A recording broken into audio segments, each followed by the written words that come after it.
Kalakbay, alam mo ba sa gitna ng Roma, may fountain na sinasabing nabubuhay tuwing hating gabi? At ang apat na rebulto nito may kwentong hindi dapat marinig na manghihinang loob. Sabi nila, kapag tumayo ka rito na mag-isa, maririnig mong may mga bumubulong mula sa tubig. At hindi mo lang muling makikita ang mundo sa parehong paraan. Ito ang Fontana della Niadi sa Piazza della Repubblica. At ngayon, ikukwento ko ang sikreto na apat na rebultong matagal na nagbabantay sa Roma. Una, ang diwata ng lawa, si Lirana. Ang sabi ng mga taga-Roma, kapag malabo ang isipan mo, dito ka dapat pumunta. May kwento na minsang may batang naligaw dito sa plaza. Nang umupo siya sa tabi ng fountain, biglang lumiwanag ang tubig at pinakita ang diwata ang daan pa uwi. Pero kapalit, kailangan mong harapin ang katotohanang ayaw mong makita dahil ang lawa laging nagpapakita ng tunay mong sarili. Pangalawa, ang diwata ng ilog, si Peridea. Siya ang mandirigmang tagapagtanggol ng daloy at pagbabago. May alamat na minsan daw muntik ang mabaon sa baha ang lumang tulay ng Roma. Pero nagising ang diwata at sinupil ang ilog. Iniwan niya ang mga mensaheng ito. Ang pagbabago hindi pwedeng pigilan, pero ang pangalawang bahala may kapalit. Pangatlo, ang diwata ng dagat, si Thalassa. Siya ang tagapag-ingat ng alaala ng mga mandaragat. May isang mangingisda raw na nawala ng anak sa bagyo. Araw-araw bumubulong siya ng panalangin sa dagat.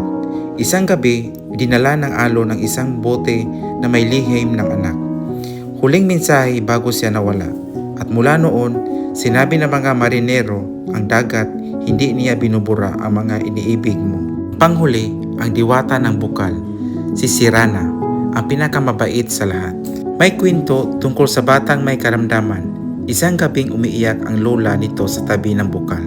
Nagliwanag ang tubig at gumagaling ang bata kinabukasan. Kaya hanggang ngayon, ang bukal ay simbolo ng pag-asa at bagong buhay. Sa gitna ng fountain, makikita mo ang isang lalaking tila nakikipagbunuan sa isang nambuhalang isda. Makapangyarihan, matikas at parang buhay. Siya si Glaucus, ang Diyos na minsang naging tao. Ang lahat ng kwentong ito ay nag-uugnay sa isang simpleng katotohanan. Ang tubig ay buhay at ang kwento ay alaala. Kapag nawala ang isa, unti-unti ring mawawala ang isa pa. Kaya ang paalala ng fountain na ito, hindi lang para sa Roma, para rin sa atin.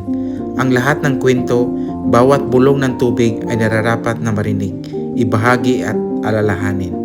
Kung may natutunan ka sa mga kwento ng mga rebulto na to, huwag lang basta manood.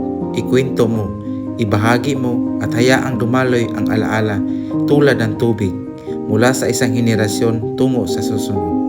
Ako si Alvin at ito ang lihim ng fountain na nabubuhay sa gitna ng Roma.